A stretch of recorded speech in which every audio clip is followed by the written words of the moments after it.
All right, Bulldogs recruit Lachlan Galvin has opened up on his move to Belmore while taking a subtle sledge at his former club.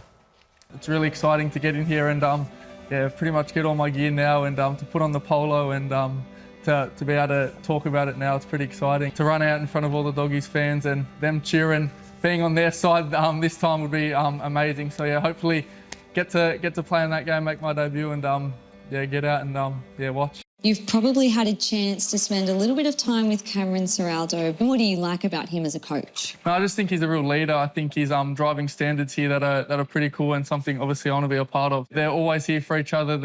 All the boys have got each other's back. So it's something I want to be a part of. And I just want to keep working hard and getting in here and learning all their systems and There he is, Lachlan Galvin, for the first time in his Bulldogs gear with his fresh new haircut. Where did he go? It looks like Lloyd Christmas out of Dumb and Dumber, didn't he? All he needed was a chick too. I reckon we send him down Angus Crichton. Get a buzz cut. I know why you want to go there. On a buzz cut, that's right. What do we make of that, boys? I think it was a very, very sanctioned interview. I think everything he is going to say from here is very much sanctioned, in that there is a confidentiality clause around his departure from the West Tigers. There is very much at stake legally, and I don't think we will ever get the truth, with the true story about why he compiled the dossier on Benji Marshall, why his manager marched in with all those demands. But yeah, good to hear. I'm pleased he's happy. He's 19, it's a fresh start, and a bit of Mail will be playing on the weekend. Oh, so he'll go straight in, Buzz, you think? He won't go straight in. I'm told from reliable people there that Toby Sexton will be retained as halfback for that monster game. Did you get another one wrong, really? No, they did say that Sexton was going to be dropped anyway before they bought Galvin. That was coming out of the Bulldogs. They might have. I can only tell you, and I don't think I'm wrong. I was told before the show from someone very close to the power brokers at Canterbury that Toby Sexton will definitely start. Okay. Now, Galvin, when the team is issued for the, what do they call it, Timesheet Tuesday or Teamless Tuesday, Galvin will be in the squad. I like that. Timesheet Tuesday. Team sheet. That could be a new one. Didn't I say team sheet? It's a timesheet. Timesheet Tuesday. I'm used to doing I've never seen a timesheet for it. No, so what will happen, he will not start, but he'll be somewhere from the bench to 22. Cameron Ciraldo has coached him 2 sessions and he's still slotting in. What I'm hearing, he'll make a decision after the next couple. I expect him to start off the bench, probably in jersey 21 or 22. Yeah, interesting. With him on the bench, Hayward on the bench. I bet they'd have to carry 2 forwards, and it's still interesting too that 2 halves Sexton's going to be starting, because I doubted that after the mail I've heard out of him. I'm pleased with that. 2 halves on the bench, bro. It would be strange, but Bailey Hayward Hayward's can play 9 and 13. Bailey Hayward can play anywhere, mate. All right, breaking news tonight. Galvin said he always intended to see out his contract in an interview with Dave Riccio in an article that he's done one-on-one. Is that right? Or?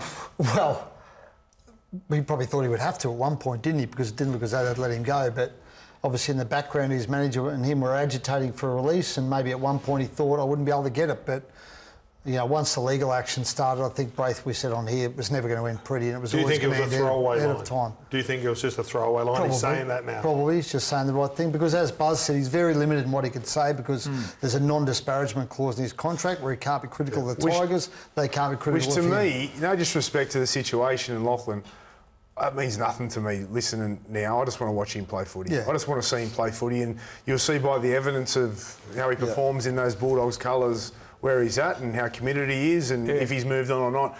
All these conversations and interviews when he can't say this because of restricted contracts and all that, like it's fluff. You know the Broncos have been the story. Poor Dave. He sat down in I sat with Dave and said he was going there, and he said I was way off the mark. The Broncos have been the story of the first half of the season. This young fella will be the story of the second half of the season. Whether Canterbury can stay at the top of the ladder, what contribution he can make, where he plays, does he fit in better than he did at West Tigers, which you'd obviously say yes. Massive story though, just to watch his development. Ready, the vision of him training early. The NRL, are they onto that? They're still looking at it, Braith. They're still waiting to get information. What was the situation with that? Well, because he didn't have his official release at this point. So when he showed up and he was capturing this footage in Bulldogs gear at Belmore. He wasn't officially cleared by the Tigers at that point, so actually wasn't insured. So if he'd actually injured himself, there was no insurance in place for him. So this isn't supposed to happen. What will be the outcome? Well, they could get a slap on the wrist over it. The Bulldogs. It won't be significant. They won't find Gus. Yeah. You know they won't. Last time they never said know. they were going to stop Gus saying this and that.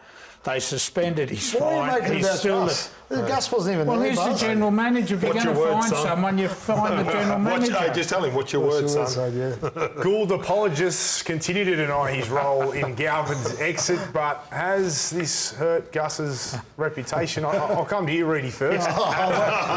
Buzz is salivating over there. No, I'm not. Well, to an extent, but I think the punters have always taken what Gus says in regard to Canterbury, perhaps with a grain of salt.